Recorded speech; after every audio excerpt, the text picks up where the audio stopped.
Welcome to the Digital Fireside. I'm Elle Ramsey, the corporate griot, a conscious leadership strategist and ancestral architect for women of color. Here we gather in story, ancestral wisdom, and reflection to see ourselves more clearly, lead more consciously, and walk with the strength of those who came before us. Now, today we're talking about systemic business. This is a term I've coined as the corporate griot from many years of working with women in corporate America, business, and entrepreneurship. Now, this isn't just about entrepreneurship and it's not just about corporate careers, but systemic business is about the invisible systems of survival that have shaped how women of color create, build, provide, and sacrifice. Because for so many of us, success did not come from dreaming first, it came from surviving first. Our businesses were not born from rest, they were born from necessity, scarcity, pressure, and the responsibility that arrived too early and stayed too long. And somewhere along the way, survival became so normal that we started mistaking it for purpose. Now, women of color have always been providers, not because we wanted to be, but because systems demanded it.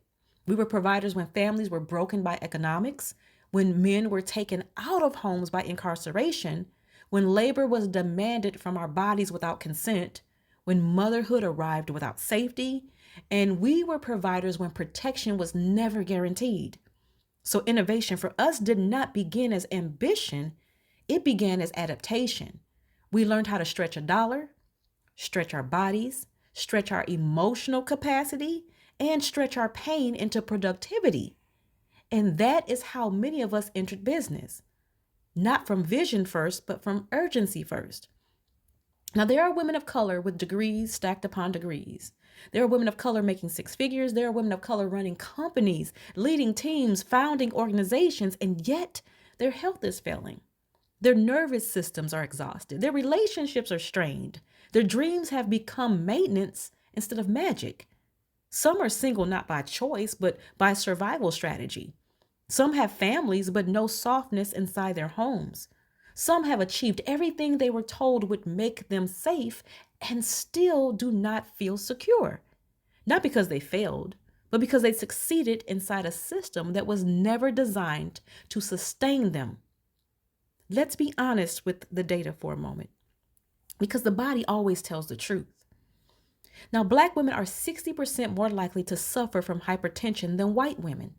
Women of color are significantly more likely to develop autoimmune disorders, fibroids, chronic inflammation, and stress-related illness. We carry higher rates of workplace burnout, emotional exhaustion, and caregiving fatigue. And it is not because we are weak, it is because we have been strong for too long without being held. Your body was never designed to live in emergency mode for decades. But survival coded success requires exactly that. There is a long lineage of women of color who built brilliance from survival. Women who transformed oppression into enterprise. They created wealth where none was meant to exist. They built systems inside systems that never intended to include them. But many of these women also paid unseen costs: broken marriages, estranged families, unrelenting pressures, and spiritual isolation. Not because they lacked vision, but because the systems they built within were never made to sustain their softness. And there is nothing new about this pattern. History is filled with women of color who built empires from survival, while also carrying loneliness, betrayal, exhaustion, and unspoken grief behind the scenes. Now, let's take Madam C.J. Walker, the first self-made woman millionaire in America. She was born into poverty, orphaned early, widowed young, and raising a daughter alone. She built a hair care empire that transformed Black women's access to wealth, ownership, and independence. But behind the business, her marriage was marked by instability. Her health declined. Her life was short. She built legacy, but she also paid with her body. Or look at Biddy Mason, enslaved, forced across the country on foot, denied her freedom for years after her emancipation. She eventually won her freedom in court and became one of the wealthiest landowners in Los Angeles. She built hospitals, fed the poor, funded churches, created infrastructure for entire communities. But she never remarried. Her children were scattered. Her early life, was nothing but labor and endurance. She built wealth for everyone else after her body had already been used as currency. Also, there's Annie Malone, another black woman millionaire before the 1920s, but she built a global beauty empire, trained thousands of women, created employment when doors were locked. And yet, Miss Annie Malone died alone, betrayed in business, and estranged from her community. Another empire from survival, another woman who carried the world quietly alone. This is not accidental. This is a recurring ancestral pattern for women of color. Women of color rise through necessity. They build because they must. They lead because no one else will. They succeed because failure is not an option. And while the world praises the outcome, no one stops to ask what it cost her to become that woman. What history rarely documents is what was traded for her safety, traded for her stability, and traded for her legacy. It's her softness, her rest, her romantic protection, her emotional safety, and her choice. See, many of our greatest business icons built while emotionally unsupported, medically neglected, and spiritually overextended. So when modern women of color build businesses today from the same nervous system imprint, the world calls it ambition. But the body calls it fatigue that has not been witnessed for generations. Now, were our foremothers meant to suffer to prove their power?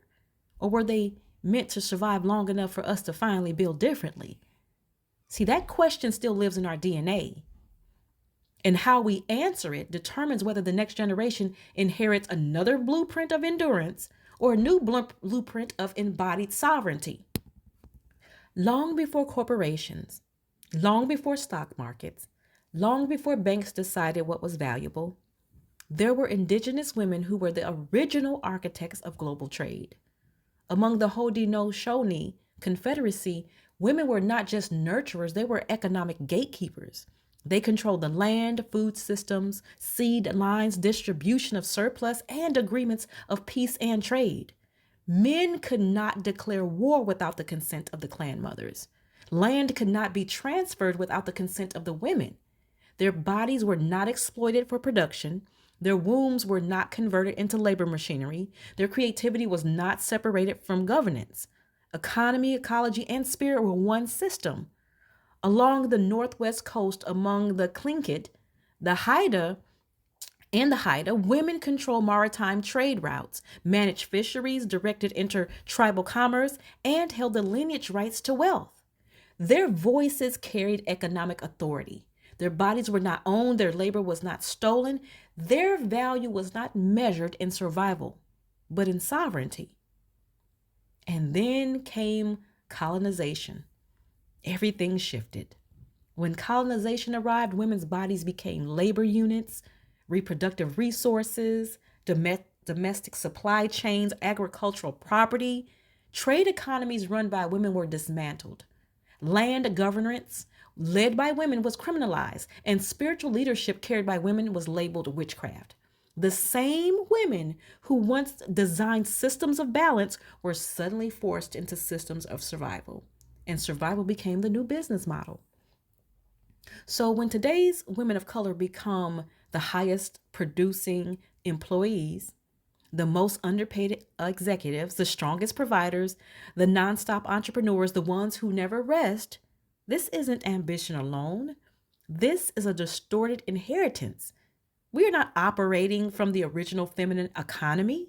We are operating from an interrupted one. The ancestral feminine was never meant to build while depleted, lead while emotionally unsupported, and create while spiritually starved. Yet survival coded success tells women, keep producing, keep proving, keep building, rest later, but later never comes. We were never supposed to become machines of output. We were supposed to be architects of harmony, designers of sustainable systems, carriers of generational equilibrium. We did not lose our softness because we were weak. We lost it because the original feminine economy was dismantled. And now the work is not to harden ourselves further. The work is to remember how to build without becoming barren. I have watched brilliant women pivot their dreams to fit what is profitable, not what is sacred. I've seen them switch industries. They've muted their originality. They've abandoned callings that once burned inside of them, not because they lack vision, but because survival told them to feed their family first, to be practical, don't risk it, don't rest yet. So they build to survive, not to thrive. When women build only from survival, creativity shrinks.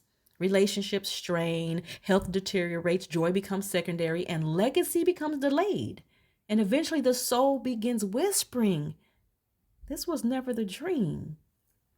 So, what happens to our softness in all of this? We almost always have to sacrifice it because it can become or is labeled a weakness. Softness is not a weakness, softness is regulation. It is the nervous system at peace. It's creativity without urgency. It's vulnerability without punishment. And it's intimacy without performance. And survival teaches us to distrust softness because softness once cost us something, either our safety, our security, our stability, love. So we armored ourselves with competence, with productivity, with independence, with hyper responsibility. And slowly we forgot how to receive. See, we become the lead in every room. We become the emotional anchor. We become the planner, the fixer, the stabilizer. And then we wonder why partnership feels heavy, why intimacy feels unsafe, and why vulnerability feels inconvenient. It's not because we're broken, but it's because our nervous systems never learned rest inside connection. Many women of color are not creating what their soul actually wants. They are creating what survival will tolerate. They pick industries for stability, not resonance. They pivot away from gifts that feel risky. They silence talents that do not feel practical. They delay dreams until someday becomes never. And then they wonder why they feel disconnected from themselves. Systemic business is what happens when you inherit survival before you inherit imagination. You inherit pressure before you inherit permission. You inherit responsibility before you inherit play. It is creating inside a system that requires proof constantly. Proof that you belong, proof that you are qualified, proof that you are worth the space you take, and proof is exhausting. Our ancestors were never allowed rest. They were not allowed softness. They were not allowed autonomy without extraction. So we inherited nervous systems that are brilliant at surviving, but unfamiliar with sustained safety. And now, in business, in leadership, in entrepreneurship, we are asked to perform at superhuman levels inside systems that still benefit from our exhaustion. Now, let's talk plainly for a minute here. Now, what we call hustle culture today is just a digital version of forced output. Produce more, sleep less, monetize everything, optimize your identity, scale at all costs. And so many women of color thrive inside of this until their bodies break. What is the goal of business? It's not just income. It should be regulation. What if that was really the goal? What if success was measured by how safe your nervous system feels, how nourished your spirit is, how connected your relationships are how alive your creativity feels, how rested your body becomes, not just by revenue? Survival creates fast. Sovereignty creates truth. Survival builds to escape and sovereignty builds to embody. Survival asks, how do I make enough? Sovereignty asks, how do I make what is aligned? And many women of color have never been given permission to choose their sovereignty. See, softness does not mean quitting ambition. It means ambition without self-abandonment. It means creation without depletion, leadership without loneliness, success without self-erasure. Women of color do not need to prove they can survive. We already done that. We have already proved time and time again that we know how to survive. What we are remembering now is how to live. Not just provide, not just produce, not just endure, but to soften without shame, to rest without guilt, to build without depletion, to lead without self-abandonment. So let's get into some soul reflection questions here, and hopefully they can land slowly.